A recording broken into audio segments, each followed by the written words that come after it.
Goedemiddag, dames en heren.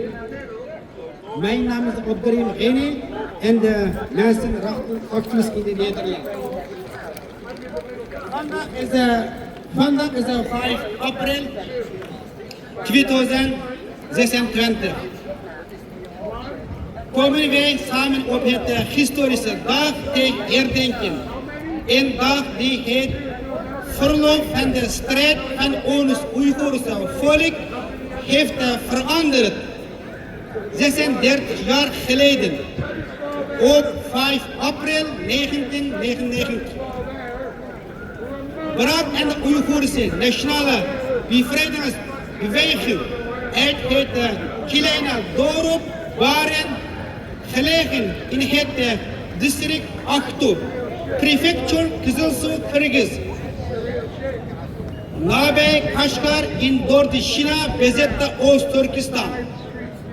Dit was geen gewone opstand. Het was een krachtige verklaring aan de Chinese kolonisators over de onwankelbare wil van het Oeigoerse volk. Onze onvermoeibare zoektocht naar de onafhankelijkheid en onze onbuigzame wens naar vrijheid. Het schreeuwde naar de wereld, wij Oeigoeren leven nog en wij eisen onze vrijheid.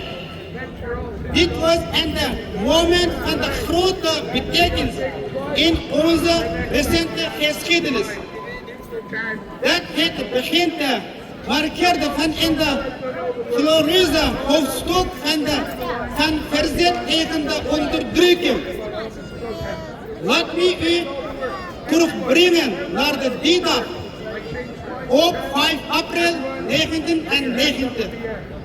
Kwamen in het bescheiden dorp waren ongeveer 200 gewone burgers samen voor een vreedzame demonstratie. Zij kwamen op tegen de harde beleidsmaatregelen van de Chinese regering, gedwongen gezinsplannen, onderdrukking van onze religie, de massale migratie van de Chinezen naar ons vaderland en de verpletterende last van de hoge belastingen. Dit waren onze mensen, boeren, moeders, vaders, die hun stem verhieven voor de rechtvaardigheid. Maar hun de vreedzame protest werd met een brute repressie beantwoord. 36 jaar geleden keerde de lokale regering zich terug naar eigen volk. Meer dan 5 mensen werden ter plekke doodgeschoten. De rest werden gearresteerd. En de meesten werden in de gevangenissen gemarteld tot de dood. Het bloed van onze onschuldigen kleurde de grond van de waren rood. Verontwaardigd over dit geweld en de onverschillige reactie van de regering stonden meer dan 2000 mensen op. Zij vielen politiebureau aan, bezetten overheidsgebouw, grepen geweren en namen 5 soldaten gevangen. Toch arresteerde het Chinese leger ook de enkele van onze. Uiteindelijk van een gespannen gijzelingsruil plaats tussen de dorpse bewoners en de autoriteiten. Deze Oeigoerse nationale bevrijdingsbeweging, geleid door onze moedige leider Zeiden Yusuf, bracht angst in het hart van de Chinese Communistpartij, haar leiders, Deng Xiaoping.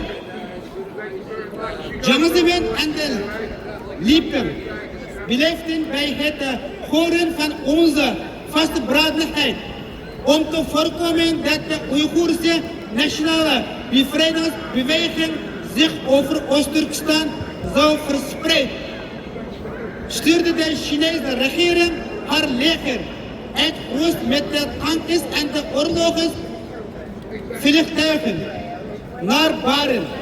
Wat volgde was in de tragedie die woorden te boven had. Vanaf 5 april 1990 duurde de Oeigoerse Nationale Bevrijdingsbeweging 7 dagen. 7 dagen van moed en de opoffering.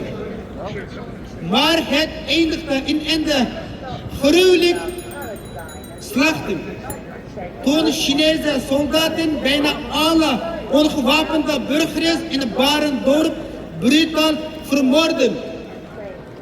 Een Chinese soldaat die dan deelnam aan de bloedige zuivering vluchtte jaren later naar de Verenigde Staten en onthulde moedig de waarheid.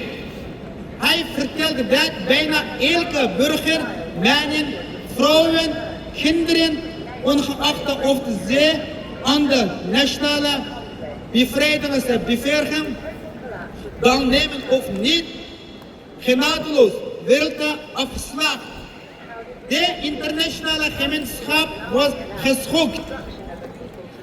Amnesty International publiceerde in 92 pagina's een rapport waarin de slachting werd veroordeeld en de Chinese regering opriep harde schendingen van de mensenrechten te erkennen.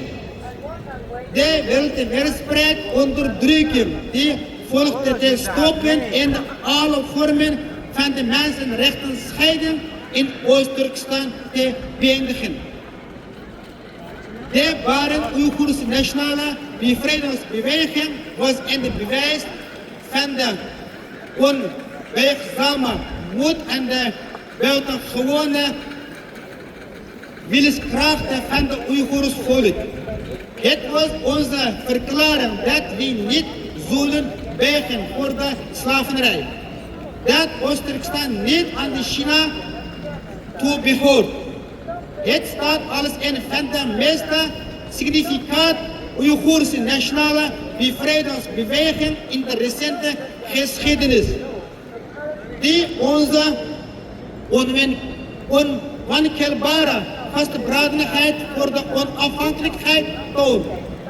Vandaag eren de mensen van Oost-Turkestan de ongelooflijk verkracht van de Baren dorpslingen, die onze nationale geest plicht aanden.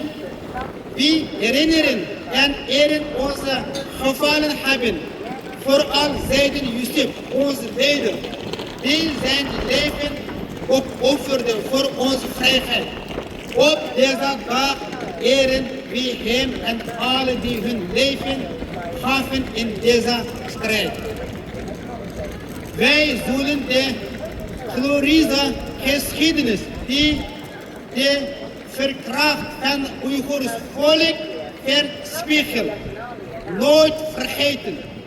We geloven dat we vrij geboren zijn en dat we op een dag vrij zullen leven. Net als alle andere vrije naties. In ons onafhankelijk Oost-Turkestan. Onze strijd zal niet stoppen totdat we onze onafhankelijkheid herwinnen. Terwijl we hier vandaag staan, de 26e verjaardag van de Baren Nationale Bevrijdingsbeweging herdenken. Laten we onze toewijden vernieuwen. Laat de geest van de Baren en de vlam van de eenheid en de verzet veel branden in onze harten.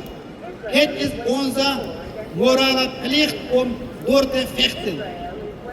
Ons te bevrijden uit de koloniale greep van de Chinese agressors en toekomst te beveiligen, waardoor onze helden sterven. Hartelijk bedankt voor uw aandacht. Fascist China! Fascist China! Fascist China! Fascist China! Fascist China! Fascist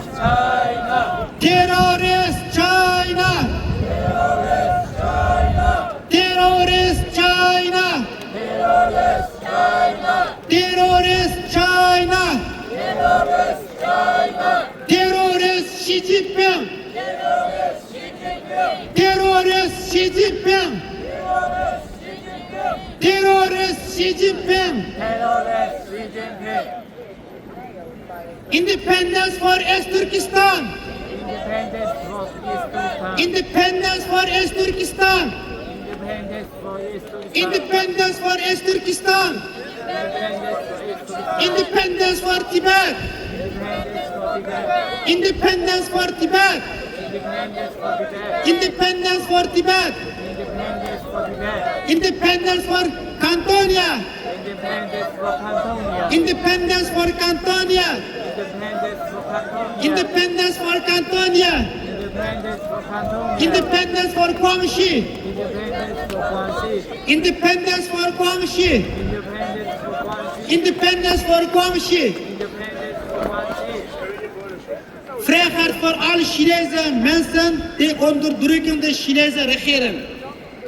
Fascist China! Fascist China. Fascist China! Fascist China. Fascist China! Fascist China. Fascist China! Fascist China. Terrorist Xi Jinping! Terrorist Xi Jinping. Terrorist Xi Jinping! Terrorist Xi Jinping! China stop Uyghur genocide! China stop Uyghur genocide! China stop Uyghur genocide! China stop Uyghur genocide! China stop Uyghur genocide.